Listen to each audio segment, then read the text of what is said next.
Kami, mahasiswa dari Politeknik Negeri Sriwijaya, jurusan akuntansi, program studi D4 Akuntansi Sektor Publik.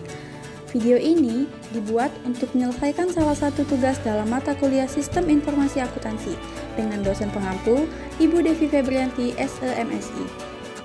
Kami dari kelompok 8 yang terdiri dari 2 anggota kelompok bekerja sama dalam memenuhi tugas dengan judul Sistem Manajemen Basic Data dan Struktur File.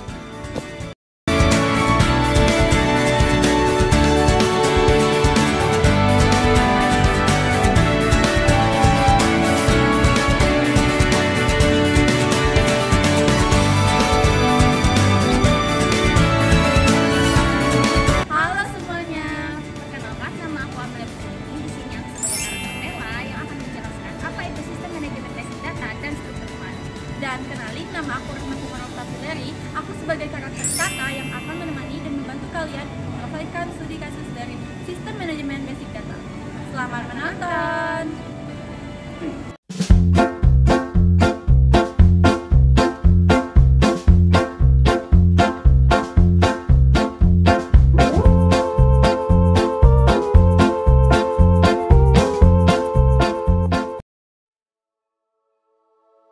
Halo teman-teman, kenalin nama aku Mela. Di sini aku akan memberitahu kalian sedikit penjelasan tentang sistem manajemen database dan struktur file.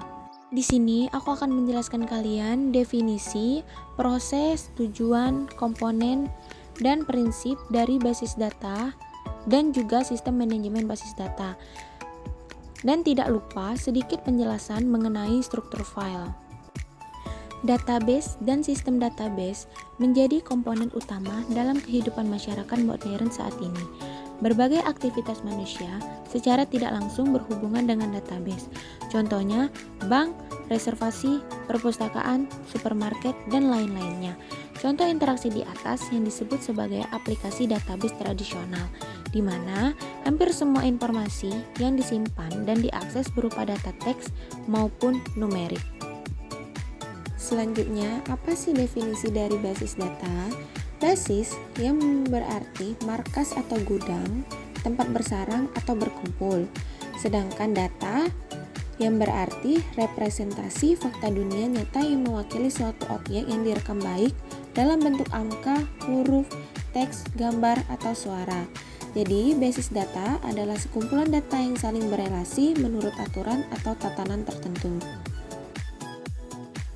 Selanjutnya, sistem basic data. Sistem basic data adalah sistem yang terdiri atas sekumpulan tabel data yang saling berhubungan dan sekumpulan program atau DBMS, database management system, yang memungkinkan berbagai user atau program lain dapat mengakses dan memanipulasi tabel-tabel tersebut. Sistem ini juga menyediakan lingkungan yang nyaman dan efisien untuk penyimpanan dan pengambilan data dari basis data. Pelaksanaan penggunaan database memerlukan manajemen sistem. Sistem ini merupakan suatu program besar yang mengatur semua hal yang berhubungan dengan database, seperti program aplikasi, pengaturan data, dan juga hubungan antar data yang disimpan dalam database. Selanjutnya DBMS atau Database Management System, yang merupakan kumpulan program yang digunakan user untuk memanajemen database atau create atau maintain. DBMS mencakup 3 proses, yaitu yang pertama, definiting. Definiting yaitu database mendefinisikan tipe data, struktur, dan batasan atau constraint dari data yang disimpan dalam database. Yang kedua, manipulating, yang merupakan database mencakup berbagai fungsi dan query untuk mendapatkan data yang dicari, termasuk operasi insert, update, dan delete, serta dalam generate report data. Yang ketiga, sharing, yang merupakan database dapat diatur untuk dapat sharing multiply user dan program untuk mengakses database secara bersama-sama. Selanjutnya, fungsi dari sistem basis data atau DBMS. Fungsi yang lebih penting dari DBMS adalah proteksi dan maintain database dalam jangka panjang. Yang pertama, proteksi. Proteksi mengandung sistem protection yang menangani kondisi malfunction atau crash, baik pada hardware atau software. Juga mengandung security protection yang menangani pengaksesan oleh user terlarang. Yang kedua, maintain. Maintain mengandung sistem maintaining yang selalu meningkatkan kebutuhan perubahan tiap waktu. Tujuan basis data. Yang pertama, speed. Speed yaitu kemudahan dan kecepatan dalam pengambilan data.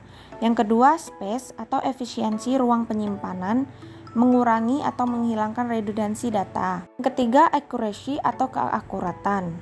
Yang keempat, constraint, yaitu pembentukan kode dan relasi antar data berdasar aturan atau batasan. Tipe data, domain data, keunikan data untuk menekan ketidakakuratan saat entry atau penyimpanan data. Yang kelima, availability atau ketersediaan, yaitu pemilahan data yang sifatnya pasif dari database aktif. Yang kelima, completeness atau kelengkapan, yaitu kompleksnya data menyebabkan perubahan struktur database.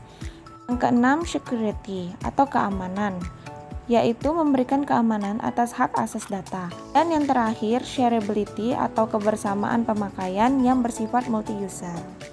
Selanjutnya, komponen sistem basis data. Yang pertama, perangkat keras atau hardware, contohnya komputer, memori, storage atau hard disk, peripheral, dan lain-lain. Yang kedua, sistem operasi atau operating system, yaitu program yang menjalankan sistem komputer, mengendalikan resource komputer, dan melakukan berbagai operasi dasar sistem komputer. Yang ketiga, basis data atau database, yaitu menyimpan berbagai objek database yang terdiri dari struktur tabel, indeks, dan lain-lain. Yang keempat, DBMS atau Database Management System, yaitu perangkat lunak yang memanage data dalam jumlah besar. Yang kelima, pemakai atau user, yaitu para pemakai database. Dan yang terakhir, aplikasi atau perangkat lunak lain, yaitu program lain dari DBMS. Selanjutnya, prinsip dasar sistem database. Yang pertama, DBMS terdiri dari sekelompok data yang saling berhubungan dan program-program untuk mengaksesnya. Yang kedua, tujuan utama DBMS adalah untuk menyediakan lingkungan yang nyaman dan efisien untuk mengambil dan menyimpan informasi basis data. Yang ketiga, DBMS juga harus menjamin keamanan dari informasi yang disimpan meskipun sistem terjadi tabrakan atau mengakses sistem yang tidak diotorisasi. Berikutnya, sistem file data. Sebelum ditemukan konsep DBMS, penyimpanan data menggunakan file yang dikelola oleh suatu program. Ada beberapa kelemahan dari sistem ini, yaitu yang pertama, pengulangan data dan data yang tidak konsisten. Yang kedua, kesulitan dalam mengakses data. Ketiga, akses data secara bersamaan dapat menghasilkan data yang tidak sesuai. Yang keempat, masalah keamanan data. Dan yang terakhir, masalah integritas data. Halo semuanya, kembali lagi bersama aku Tata yang akan membantu kalian menyelesaikan studi kasus Sistem Manajemen Basic Data. Di sini saya menggunakan data perpustakaan sebagai contoh studi kasus pada kali ini. Kasusnya adalah perpustakaan Polsri adalah perpustakaan khusus kampus yang anggotanya adalah mahasiswa atau mahasiswi Polsri yang didirikan di Palembang. Perpustakaan ini masih menggunakan aplikasi yang pelayanannya bersifat tradisional. Jadi, proses yang harus kita lakukan adalah mendata, meminjam buku secara komputerisasi, mulai dari nama, alamat, nomor telepon, dan nomor anggota. Yang kedua, mendata buku yang dipinjam secara komputerisasi, mulai dari judul buku, kode buku, dan pengarang buku. Di sini kami menggunakan Microsoft Access sebagai aplikasi sistem komputerisasi data perpustakaan. Di sini juga sudah kami sediakan data pada pencatatan manual di buku perpustakaan. Di sini sudah ada tabel daftar anggota perpustakaan Polsri yang telah meminjam buku. Di sini juga sudah saya sediakan data buku yang dipinjam oleh daftar anggota yang sudah terdata tadi. Di sini juga sudah disediakan form sebagai alat untuk memasukkan data pada tabel yang telah tersedia tadi. Untuk menambah data baru, kita perlu klik tambah hingga ia akan kosong kembali dan siap untuk diisi dengan data yang baru. Di sini kita akan mulai memindahkan data yang ada pada buku ke sistem komputerisasi aplikasi data perpustakaan. Yang pertama, kita akan memindahkan data atas nama anggota Rio Fernando. Selanjutnya, masukkan alamat anggota sesuai dengan data yang ada pada buku di Jalan Sentosa Lorong, Depok 1.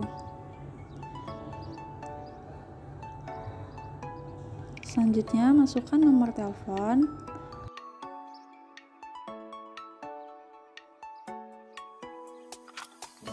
Lalu masukkan juga nomor anggota sesuai dengan data.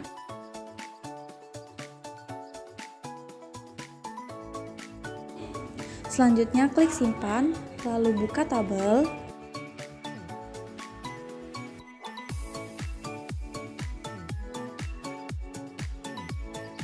Dan klik refresh all untuk melihat data yang sudah kita masukkan tadi. Nah, di sini datanya sudah muncul sesuai dengan data pada buku perpustakaan. Selanjutnya kita akan mulai memasukkan data buku yang dipinjam. Di sini saya pisah formnya agar tidak bingung. Di sini judul bukunya adalah Sistem Akuntansi Terkomputerisasi. Lalu masukkan kode bukunya sesuai dengan data pada buku. Selanjutnya masukkan pengarang dan klik simpan. Seperti tadi, kita akan lihat pada tabel, lalu klik refresh all. Nah, data buku yang dipinjam sudah terdata sesuai dengan buku perpustakaan. Selanjutnya kita ulangi lagi seperti tadi. Untuk menambah data yang kedua, kita klik tambah sehingga ia akan kosong, lalu mulai masukkan nama anggotanya. Seperti itu, Ira Para Aulia dengan alamat Jalan Kapten Abdullah, Lorong Sidamukti. Lalu masukkan nomor telepon sesuai dengan data.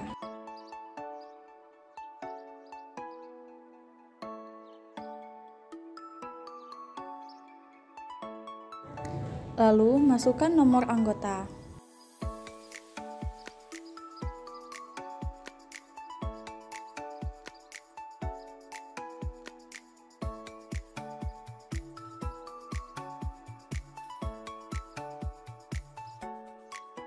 Klik simpan, lalu cek pada tabel, klik refresh all terlebih dahulu.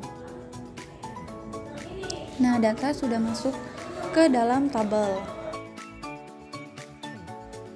Selanjutnya ulangi lagi, klik tambah, masukkan data buku yang dipinjam. Nama judul buku akuntansi biaya dengan kode buku. Lalu masukkan pengarang buku dan klik simpan. Kita cek lagi pada tabel, klik refresh all. Nah, sekarang data buku yang dipinjam sudah sesuai dengan urutan daftar anggota. Seperti contoh di sini sudah ada 5 daftar anggota dan 5 data buku yang dipinjam sesuai dengan urutan. Jadi, sistem manajemen basic data itu adalah bagaimana cara kita mengolah data dalam sistem manajemen komputerisasi yang memindahkan data manual pada data komputerisasi sistem aplikasi. Nah, itu dia penjelasan dari kami mengenai materi dan studi kasus sistem manajemen basic data dan struktur file. Semoga dapat dipahami dan dimengerti. Sekian dari kami. Terima kasih telah menonton.